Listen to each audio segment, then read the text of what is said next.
Welcome to this deep dive into The Red and the Black, a groundbreaking 19th century French novel by Stendhal, the pen name of Henri Marie Beyle. First published in 1830, this work is often considered one of the earliest and most influential examples of psychological realism. It tells the story of a young, ambitious man named Julien Sorel who strives to rise beyond the humble circumstances of his birth, navigating the social tensions, romantic entanglements, and political intrigues of Restoration-era France. In this spoiler-filled, comprehensive summary, we'll trace Julien's journey from his provincial roots to his ultimate fate, exploring his relationships, triumphs, and tragic mistakes along the way. Prepare to be immersed in a vivid tapestry of desire, ambition, hypocrisy, and a society caught between old aristocratic traditions and the stirrings of modern values. To understand The Red and the Black, it helps to picture its historical backdrop.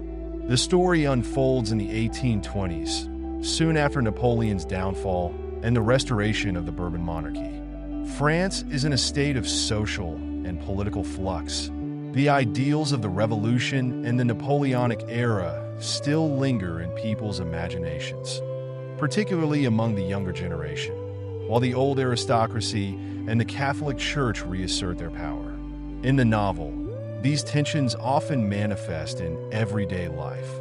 The provincial towns are shaped by church influence and aristocratic patronage, while the memory of Napoleon's meteoric rise from obscurity to greatness inflames the ambitions of those, like the protagonist, who dare to dream of glory. Julien Sorel, the central character, is the son of a poor sawmill owner in the small town of Verrières. As a highly intelligent young man, Julien is both fascinated and haunted by the legend of Napoleon. He yearns for a life of distinction and adventure, yet he finds himself trapped in a society that favors lineage over merit. Because there are limited opportunities for social advancement, especially for someone of humble birth, Julien sees two primary paths to success: joining the army, symbolized by the color red, or pursuing a career in the church, symbolized by the color black. These two roads reflect not just his personal struggle, but also the wider choice facing many ambitious young men in the Restoration era. Whether to find glory through military exploits, as during Napoleon's time, or to rise to prominence through ecclesiastical and political cunning under the restored monarchy. When we first meet Julien, he's a scrawny, bookish teenager surreptitiously reading works that celebrate the Napoleonic Wars. His father, a gruff and abusive man, despises Julien's bookish ways and suspects him of laziness. Julien's keen intellect and astonishing capacity for memorization, particularly of scripture, don't endear him to his coarse, practical-minded family. Julien's father and brothers see him as weak because their values are rooted in physical labor and tangible evidence of productivity in the sawmill. In contrast, Julien's aspiration is to cultivate the mind and climb the social ladder.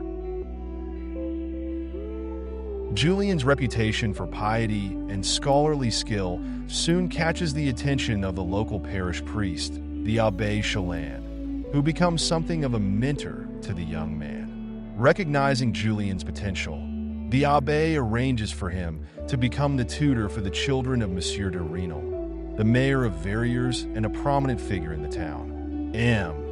De Renal's household thus becomes Julien's first real step into the broader world, an environment of comfort and pretension that both captivates him and fills him with anxiety. While Julien's position as a private tutor marks an improvement in his social standing, it also highlights the precarious nature of that advancement. He's still a servant at the beck and call of the Renal family. Yet, Julien sees this as a stepping stone. He's determined to prove he's more than just a provincial nobody.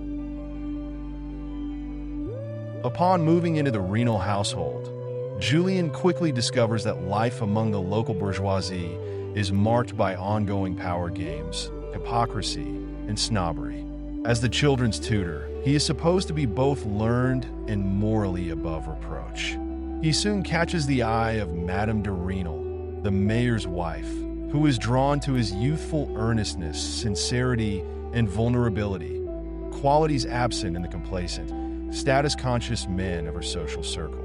Madame de Renal, lonely in her marriage, finds Julien's presence both intriguing and unsettling. The tension between them simmers beneath the veneer of decorum that defines the household. Stendhal delves deeply into Julien's psychological state at this point. He is torn between his ambition to remain above scandal, impress his employer, and climb the social ladder, and an equally powerful urge to prove himself in the world of romance and seduction. For Julien, a romantic conquest of a woman from a higher social class carries an intoxicating sense of victory and validation. When he becomes aware of Madame de Renal's admiration, he vacillates between shy insecurity, fearful of rejection or discovery, and a prideful hunger for conquest reminiscent of the Napoleonic bravado he so admires. A pivotal moment arrives when Julien, emboldened by a surge of confidence, decides to test Madame de Renal's affections by initiating a covert courtship. Through subtle glances, hushed conversations, and a blossoming sense of shared intimacy, the two embark on a clandestine relationship. Despite her initial guilt and confusion, Madame de Renal finds herself swept away by passion. For Julien, her reciprocation validates his sense of self-worth, but it also heightens his paranoia. A scandal could end his career before it even begins, not to mention bring shame and ruin to both parties. Much of the dramatic tension in these early chapters stems from their attempts to keep the affair hidden from de Renal and the prying eyes of Verrier society. As Julien and Madame de Renal become more entangled, the novel's tempo quickens with covert nighttime visits, coded messages, and stolen moments in the garden or the children's study room. Julien is exultant yet riddled with anxiety, always fearing discovery. In turn, Madame de Renal experiences a tumult of emotions: guilt toward her husband, ecstatic love for Julien, and dread of scandal. Stendhal's portrayal of her inner conflict is rich and empathetic. She is not a one-dimensional adulteress, but a deeply human character, torn between social duty and the powerful force of love that both liberates and jeopardizes her. This clandestine relationship doesn't remain secret for long. Town gossip swirls, fueled by jealous acquaintances and servants who notice telltale signs. De Renal, initially oblivious, senses something is amiss when well-placed rumors start to reach him. Yet his pride and social standing make him loath to believe that his wife would engage in an affair with a mere tutor. The tension escalates when a political rival contrives to send de Renal an anonymous letter hinting at his wife's infidelity. Although Madame de Renal vehemently denies any wrongdoing, the seeds of doubt planted in de Renal's mind drive him to mistrust his household. The threat to Julien's position and Madame de Renal's reputation becomes more acute. Sensing the danger, Julien's mentor, the Abbé Chalin, advises him to leave Verrières to avoid scandal and potential ruin. This is a crushing blow for Julien, who had grown to relish his improved status, the comforts of the Renal home, and the passionate affection of Madame de Renal. However, with gossip on the verge of open exposure, Julien sees little choice but to depart, guided by the priest's counsel. Following Abbé Chalin's recommendation, Julien enrolls in a seminary in the nearby city of Besançon, plunging into a completely different environment. The seminary is a hotbed of its own political intrigues and power struggles. Julien quickly realizes that intellect alone won't help him here. The church's hierarchy is profoundly shaped by obsequiousness, rote learning, and displays of blind obedience. The other seminarians largely come from peasant or modest backgrounds and harbor ambitions of secure ecclesiastical appointments. Many resent Julien's talent and perceived arrogance. Although Julien tries to blend in, he can't help radiating a certain intellectual superiority. This makes him a target for both envy and suspicion. In these chapters, Stendhal deepens the psychological complexity of Julien's inner life. Julien struggles mightily to maintain the mask of devout humility that seminary life demands. He can recite scripture flawlessly and feign piety, but his restless ambition and admiration for Napoleon betray him to anyone who looks closely. The Abbé Pirard, the stern director of the seminary, initially dislikes Julien for what he sees as vanity. Over time, however, Abbé Pirard comes to admire Julien's intelligence, discipline, and sincerity beneath the surface. Recognizing that Julien's gifts might be ill-served by the petty environment of the seminary, Abbé Pirard eventually becomes something of a protector for Julien, guiding him and helping mitigate the jealousy of fellow seminarians. The monotonous, cloistered life in Besançon weighs on Julien, who pines for something more glamorous. Yet he remains focused on his goal. A clerical career could pave the way to social and political prominence. Meanwhile, distant as she is, Madame de Renal remains in his thoughts. Although their affair ended abruptly, he's haunted by memories of her tenderness and the sense of power and self-worth it gave him. This emotional undercurrent sets the stage for his next major transition, an appointment in Paris. Thanks to Abbé Pirard's intervention and a recommendation, Julien lands a remarkable opportunity. He is chosen to become the secretary to the Marquis de la Mole, a wealthy aristocrat in Paris. Suddenly, Julien finds himself in the heart of the most elite social circles of Restoration France. The Marquis de la Mole has strong ties to royalist politics, influence in high church offices, and a deep understanding of the shifting alliances within the aristocracy. Julien's job is to manage correspondence, assist with the Marquis's political matters, and perform other administrative tasks that require discretion and intelligence.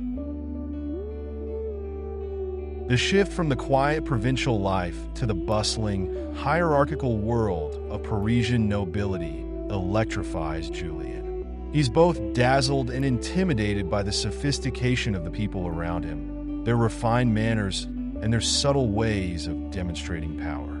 In the de la Mole household, Julien meets the Marquis's daughter, Mathilde de la Mole, a strong-willed, sharp-tongued aristocrat who is, in many ways, Julien's intellectual match. Mathilde stands out in her circle for her romantic imagination. She's drawn to tales of heroic gestures and grand passions from the distant past. She quickly senses that Julien is not just an ordinary secretary. There's a magnetic pull between these two characters, each proud in their own right, each capable of deep introspection and lofty ambitions. Yet acceptance in the de la Mole household is fraught with challenges. The Marquis salon teams with aristocrats who look down on Julien as a social upstart. They admire his intelligence when it suits them, but disdain his lack of birth and connections. Julien has to learn to navigate an intricate social code, how to speak, dress, and behave among people who trace their lineages back centuries. Here, Stendhal highlights the hypocrisy of the era's elite. While they claim to value virtue and intellect, they sneer at anyone who doesn't share their noble birthright. Julien learns to adopt an outward humility while carefully noting each individual's weaknesses and conceits, a skill he honed partly in the seminary, ironically enough. Mathilde de la Mole becomes increasingly intrigued by Julien's aloof demeanor and the hints of passionate fire she senses beneath. In turn, Julien is captivated by Mathilde's beauty, arrogance, and intellect. She's unlike any woman he's ever known, stronger than Madame de Renal in social power, more assertive, and more openly rebellious against societal constraints. Observing that she's bored with the shallow conversation of her aristocratic peers, Julien sees an opening. If he can impress her, perhaps she'll be his ticket to real influence. At first, Mathilde views Julien as an object of intellectual and romantic curiosity, a man who stands out in her social sphere by virtue of his humble background and undeniable talents. She oscillates between mocking him, testing his composure, and admiring him. Julien, for his part, goes through waves of pride and self-consciousness. He fears being taken as a mere plaything for Mathilde's amusement. Yet he's also enthralled by the possibility of a relationship with someone of her status, a conquest that would outshine even his earlier affair. Their emotional dance intensifies as Mathilde's curiosity spirals into desire. She makes it clear, through subtle gestures and private conversations, that she's willing to defy convention if it means indulging her passions. Julien is torn. On one hand, a liaison with Mathilde could lead to marriage and a dramatic leap in his social position, far beyond what he once dreamed possible. On the other hand, the social consequences of an affair with a marquis's daughter are far more severe than his earlier entanglement. Should they be discovered, it would mean disgrace, not only for Julien, but also for the powerful de la Mole family. This ever-present risk fuels both the thrill and the dread underlying their blossoming connection. Inevitably, Julien and Mathilde's mutual fascination converges into a passionate affair. Their moments of intimacy are cloaked in secrecy. Late-night meetings, coded letters, and hidden rendezvous. Stendhal, famous for his psychological insight, delves into each character's shifting emotions. Julien is simultaneously exultant. He has conquered the heart of a high-born woman and plagued by a sense of inadequacy that gnaws at him. Mathilde's perspective is equally turbulent. She vacillates between intense admiration for Julien's boldness and regret at endangering her position. A striking episode occurs when Mathilde, in a dramatic gesture, recalls a 16th century ancestor who notoriously loved and was loved in scandalous fashion.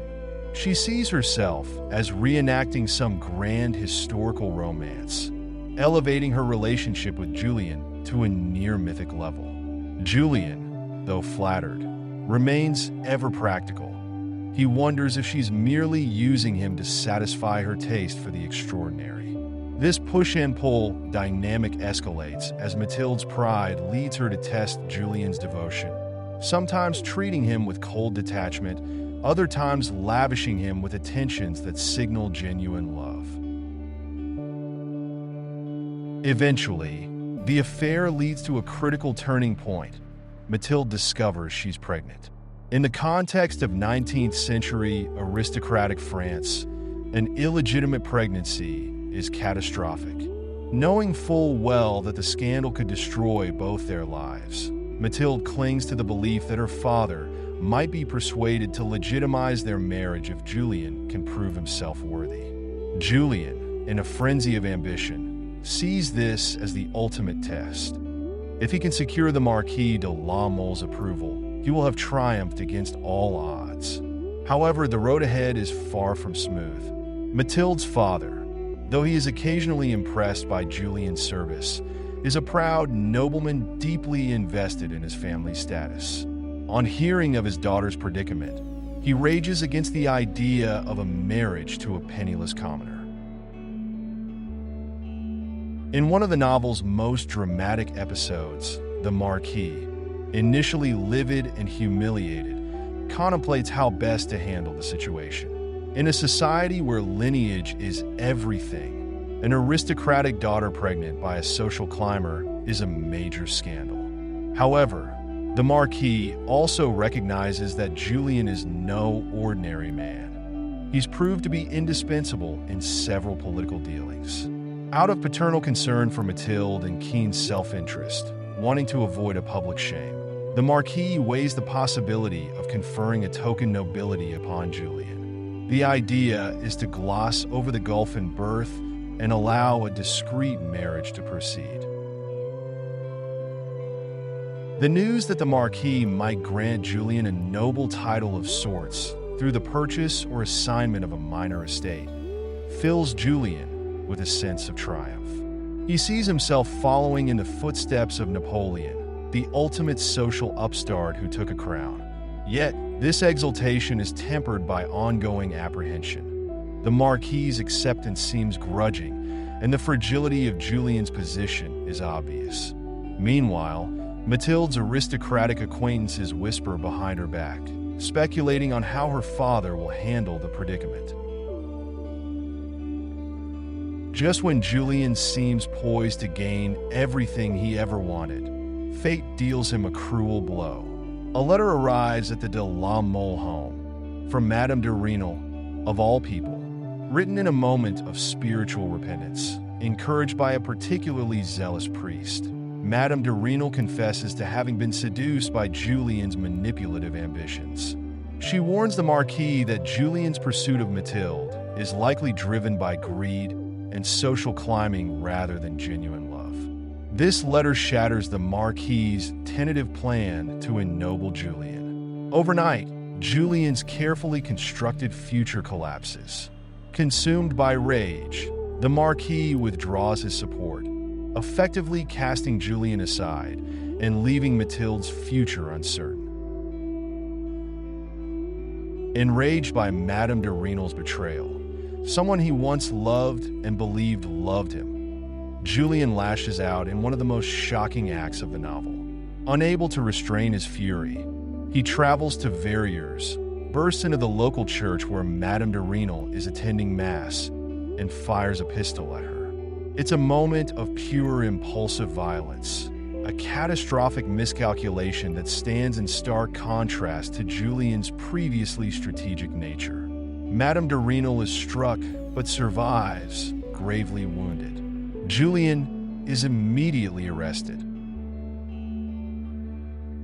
This moment is the novel's turning point, the result of all the tensions and contradictions within Julien. His quest for social ascendancy, his desire for romantic conquest, and his pride converge in an act of violence that can't be undone. Suddenly, Julien's meteoric rise comes crashing down, and he faces the reality of a criminal trial for attempted murder.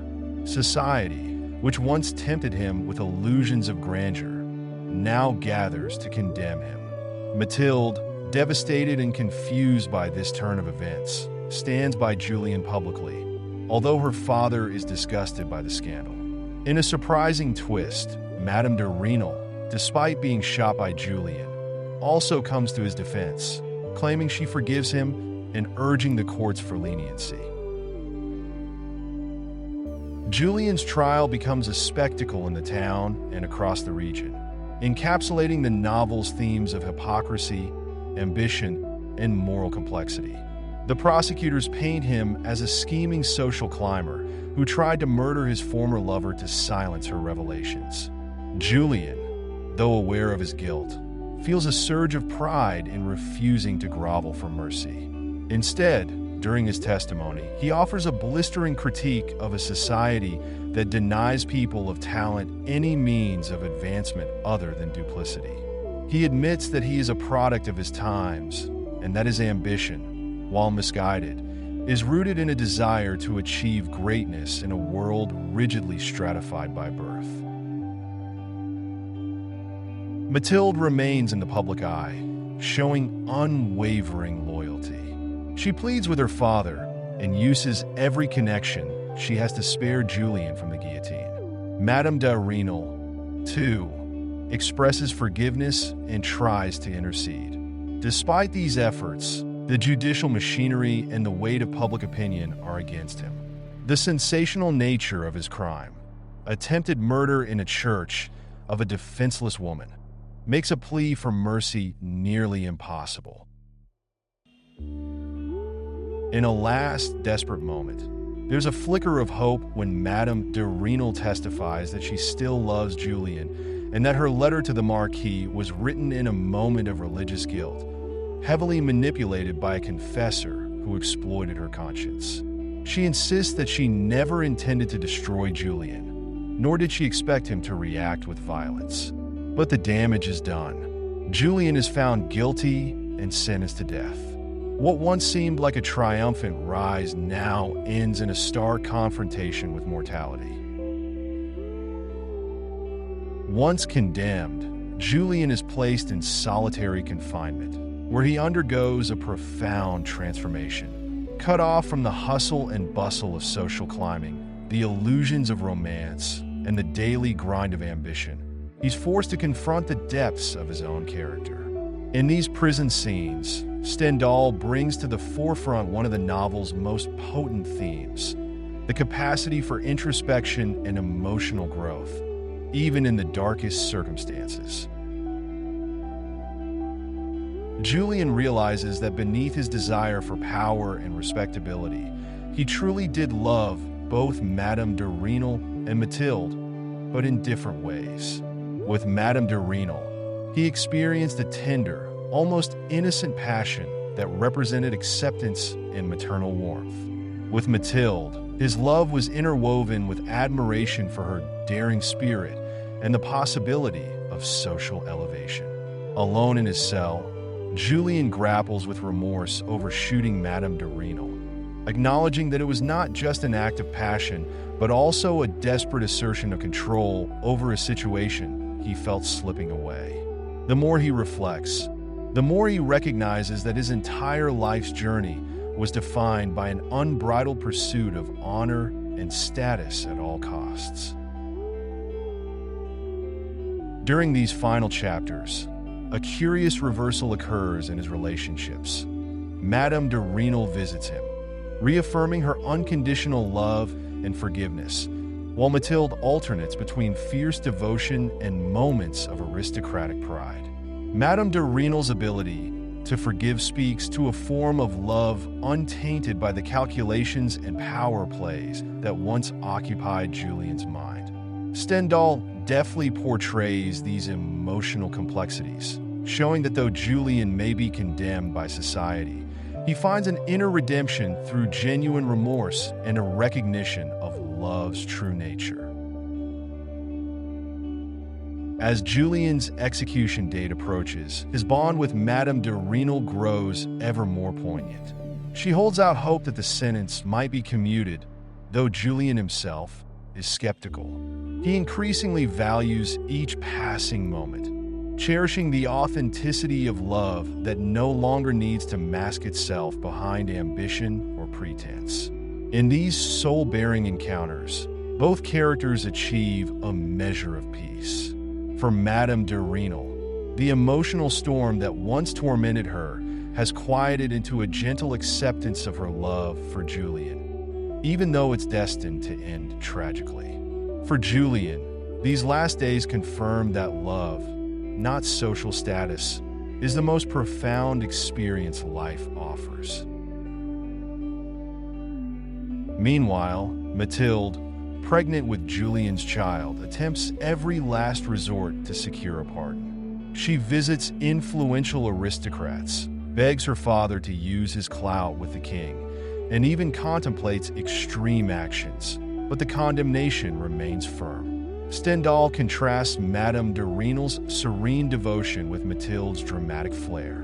In one of the final gestures reminiscent of her historical ancestors, Mathilde vows to honor Julien's memory in a macabre, almost theatrical manner, a nod to the stories of the grand, tragic romances she idolizes. On the day of execution, Julien faces the guillotine with a somber dignity. His final moments are a testament to his moral awakening. He openly declares his love for Madame de Renal and expresses regret for the harm he has done. The public gathers, some out of morbid curiosity, others to see justice served upon a social upstart who dared to breach the invisible barriers of class.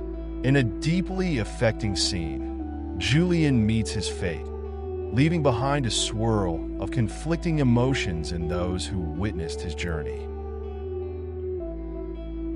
Mathilde, in a dramatic and macabre gesture that mirrors the tales of aristocratic heroines from centuries past, takes Julien's severed head and buries it herself, an action that cements her place as a figure driven by romantic ideology and pride.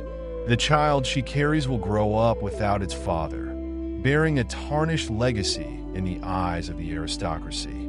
Madame de Renal, for her part, is devastated by Julien's death.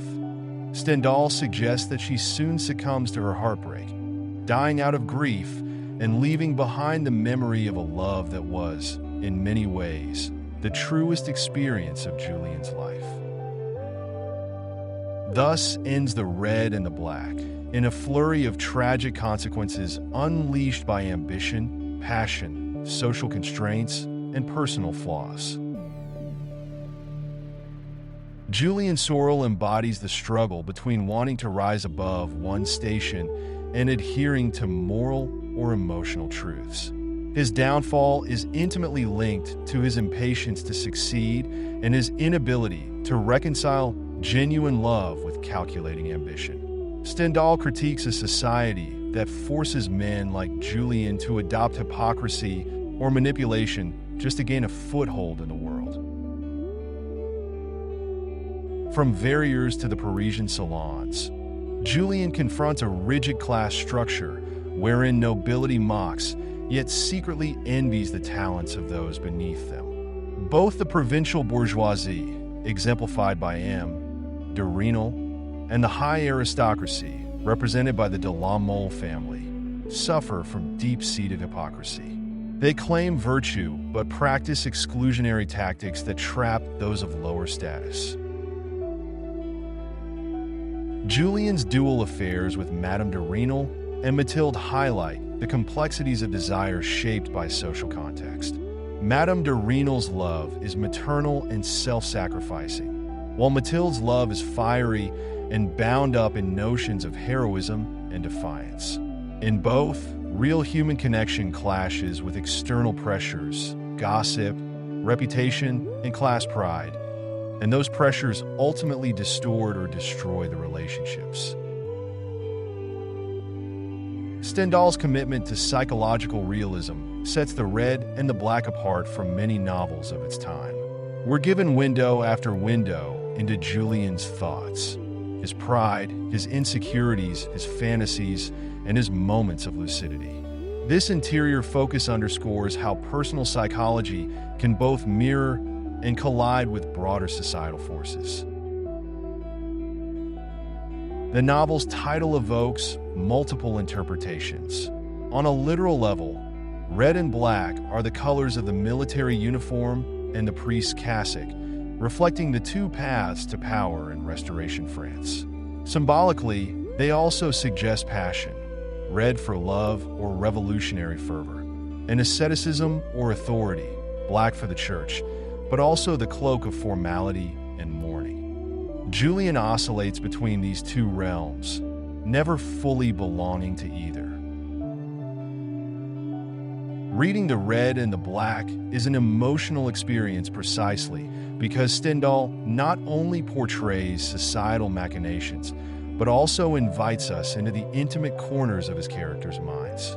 We see Julien's early desires, feel his thrill of conquest, witness his betrayals, and ultimately watch his self-realization in prison. The novel's tragic conclusion resonates beyond mere melodrama, reflecting the harsh realities of a world that offers few pathways for genuine self-fulfillment unless one is born into privilege. Madame de Renal's quiet strength and love remain one of the novel's most poignant elements, illustrating the destructive effects of jealousy, guilt, and social fear. Her spiritual crisis, manipulated by a confessor, leads to the letter that seals Julien's fate. Yet, her ultimate forgiveness and her heartbreak mirror the novel's central lesson. that true connection and sincere feeling often stand apart from society's artificial demands. Mathilde, conversely, captures the restless energy of an aristocracy that is itself searching for meaning. Her fascination with grand historical gestures and romantic ideals clashes with the routine superficiality of her world. In her final act, burying Julien's head, Mathilde cements her place as a creature of passion and pride, alienated from the complacent aristocratic circle that found her daring and unconventional nature both appealing and alarming. By ending the story in a tragic resolution, Stendhal critiques not just Julien's personal failings, but the social order that shaped him. He invites the reader to question whether Julien ever had a fair chance at honest success. Might he have led a quiet, fulfilling life if not for a society that worships status while punishing those who seek it without proper credentials? In examining this question, Stendhal situates the novel firmly in the context of post-revolutionary France, a country still grappling with the tension between the memory of meritocratic glory under Napoleon and the realities of a restored monarchy that venerates birthright and wealth. The Red and the Black stands as a literary masterpiece that deftly combines social commentary, psychological depth, and romantic tragedy. Stendhal's depiction of Julien Sorel, a peasant son with the mind of a philosopher and the heart of a dreamer, captures the universal longing to transcend one's environment and the tragic consequences that can arise when that longing collides with rigid social barriers. Through Julien's affairs with Madame de Renal and Mathilde de la Mole, we see love twisted by ambition and pride, yet also revealing moments of genuine devotion and empathy.